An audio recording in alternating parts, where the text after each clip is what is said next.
नमस्कार दोस्तों, आप सभी पर माँ का आशीर्वाद और बजरंगबली की कृपा सदैव बनी रहे। आज इस वीडियो में हम बात करेंगे माँ काली को चढ़ाई जाने वाली बलि के बारे में। आप में से बहुत सारे भाई बहनों का ये प्रश्न है कि माँ को बलि कैसे देनी है, कब देनी है, किस विधि से देनी है और क्या हर कोई माँ को बलि दे सकता है। तो इसी विषय को आज हमने अपनी वीडियो का आधार बनाया है। तो सबसे पहले तो ये समझते हैं कि ये जो बलि शब्द है ये किसके निमित्त प्रयोग हुआ है। तो दोस्तों, देवी देवताओं को प्रसन्न करने के लिए बलि दी जाती है। हिंदू धर्म में माँ काली, बाबा भैरव को बलि दी जाती है।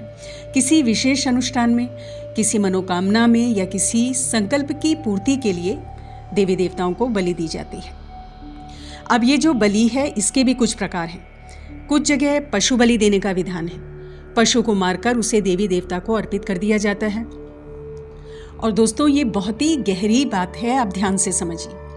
लाखों लोग ऐसे हैं जो तामसिक बलि को गलत मानते हैं, यानी पशु बलि को गलत मानते हैं। वहीं लाखों लोग ऐसे हैं जो तामसिक बलि को सही मानते हैं। तो जैसे भी माहौल में जो पैदा होता है उसके तर्क, उसका दृष्टिकोण वही माहौल तय करता है। उसी कोण से वो इंसान अपने को सही मान बैठता है और अहम के कारण दूसरे के दृष्टिकोण को कभी भी निष्पक्ष होकर नहीं देख सकता, क्योंकि अहम का जो ढांचा है वो टिका ही हमारी बचपन की कंडीशनिंग पर होता है।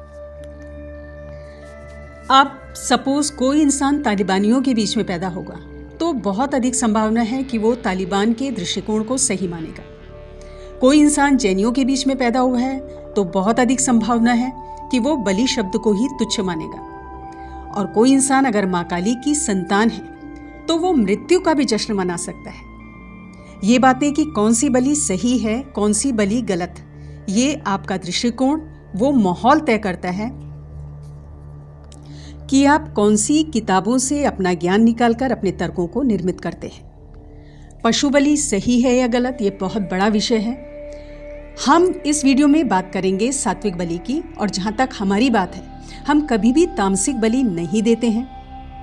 हमें सात्विक बलि में ही आनंद आता है। तो आज इस वीडियो में हम सात्विक बलि की ही बात करेंगे। तो सात्विक बलि अर्थात ऐसी बलि माँ को अर्पित करना जो पाश्विक ना हो, तामसिक ना हो। इस प्रकार की बलि में कुछ विशेष फलों की बलि चढ़ाई जाती है माँ को, जैसे अनार है, नींबू है, जायफल है, नारियल की भी बलि माँ को चढ़ाई जाती है।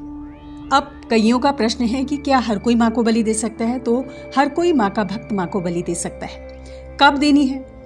तो महीने में कम से कम एक बार तो माँ को बलि अवश्य देनी है। आप एक नियम बांध लें, हफ्ते के हफ्ते या 15 दिन में या महीने में एक बार माँ को ये जो सात्विक बलि है वो आपको अवश्य देनी है। अब सात्विक बलि क्यों दी जाती है, माँ को बलि क्यों दी जाती है, इसके पीछे का अभिप्राय क्या है, इसके बारे में भी हम बाद में बात करेंगे। पहले जान लेते हैं कि बलि किस विधि से आपको देनी है। बहुत सरल है दोस्तों।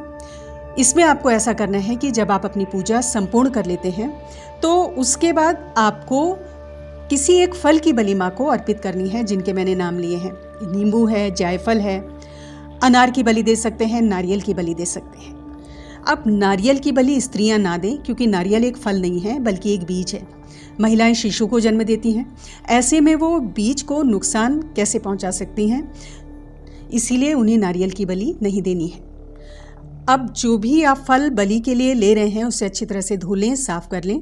फिर उसे अपनी पूजा संपूर्ण करने के बाद करना है, 2 भागों में काटना है और माँ को अर्पित करना होता है।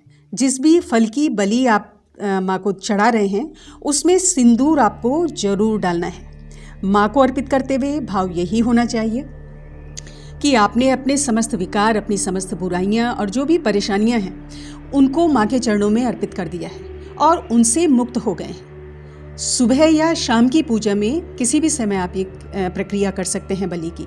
घर के मंदिर में कर सकते हैं या फिर बाहर माँ के किसी मंदिर में कर सकते हैं। अब कुछ भक्तों के हमें मैसेज मिले हैं कि उन्होंने अज्ञानतावश वो जो बलि माँ को अर्पित की थी वो खा ली है, चढ़ाई भी। तो दोस्तों, ये नकारात्मकता की बलि आपने चढ़ाई है, इसे खाना नहीं है। इसे किसी सुनसान जगह में पेड़ के नीचे आपको रख देना है, या ज़मीन में गड्ढा खोद कर दबा दें, या जल प्रवाह भी इसे कर सकते हैं। तो इस भावना के संग आपको ये प्रवाहित करना है, भूमि विसर्जन या जल प्रवाह, या किसी पेड़ के नीचे भी रख रहे हैं तो इस भावना के संग कि उस प्रॉब्लम से, उस विकार से आप हमेशा हमेशा के लिए मुक्त हो गए हैं। और बलि के कई अर्थों में एक अर्थ तो मैंने आपको बताया कि अपनी नकारात्मकता से, अपने विचारों, अपने विकारों से और अपनी परेशानियों से मुक्ति, हमने माँ को वो सब समर्पित कर दिया। दूसरा इसका अभिप्राय बहुत गूढ़ अर्थ है, वो भी आपको बहुत ज़रूरी समझती हूँ कि बता दूँ, क्योंकि दोस्तों हमारे धर्म में हर चीज़, हर विधान, उसके पीछे का कोई ना कोई सार अवश्य है। कोई भी चीज़ हमारे धर्म में व्यर्थ, बिना लॉजिक के नहीं है। बलि चढ़ाने की जो परंपरा है बहुत ही महान और गूढ़ सोच का प्रतीक है। तो इसका एक और अर्थ यह है बलि चढ़ाने का कि आप अपनी किसी प्रिय चीज़ को भगवान को अर्पित कर रहे हैं, अर्थात अपने मोह रूपी बंधन को आप काट रहे हैं। क्योंकि अपनी किसी प्रिय चीज़ को जब आप भगवान के चरणों में, माँ के चरणों में अर्पित करते हैं तो यही भावना होती है कि हमने अपनी उस प्रिय चीज़ को माँ को समर्पित किया है हमेशा के लिए, क्योंकि माँ की भक्ति हमारे लिए सर्वोपरि है और कितनी भी प्रिय चीज़ वो हमारी क्यों ना हो, माँ की भक्ति, उनके समर्पण के आगे वो नगण्य है। तो दोस्तों ये जो बलि चढ़ाने की एक प्रक्रिया है, एक विधान है माँ की पूजा में, ये बिना अर्थ नहीं है, बहुत ही पावरफुल है, बहुत ही प्रभावी है और आपके प्रारब्ध को, आपकी नकारात्मक ऊर्जा को, आपके संकटों को बहुत तीव्रता से काटता है। जितना गूढ़, जितना गहरा भाव होगा समर्पण का माँ के लिए, उतनी ही ज़्यादा आपको इसका प्रभाव मिलेगा। तो दोस्तों ये थी माँ को बलि चढ़ाने से संबंधित कुछ बेहद ज़रूरी बातों की जानकारी। ये इतना गूढ़ विषय है क्योंकि बलि को पर्यायवाची मान लिया गया है हत्या का, और बलि का परिणाम मृत्यु समझ लिया गया है। इसीलिए कुछ लोग बोलते हैं कि नींबू की बलि देना ये शब्द भी गलत है, किसी फल की बलि देना ये बलि शब्द ही गलत है। लेकिन हम फिर यही कहेंगे कि हमारे बचपन के माहौल ने ही हमारे तर्कों को बनाया है। कोई इंसान जीवन के कष्टों को अपनी बदकिस्मती मान लेते हैं और कोई इंसान कष्टों को इस भाव से लेता है कि इन कष्टों के अनुभव के बिना मुझे ईश्वर की प्राप्ति हो ही नहीं सकती, ईश्वर के प्रति मेरा आकर्षण पैदा ही नहीं होता। तो आज की वीडियो में इतना ही। अगली वीडियो में बहुत जल्द मिलती हूँ। तब तक के लिए आप अपना ध्यान रखें, स्वस्थ रहें, खुश रहें, मस्त रहें। जय माता दी, जय बजरंगबली।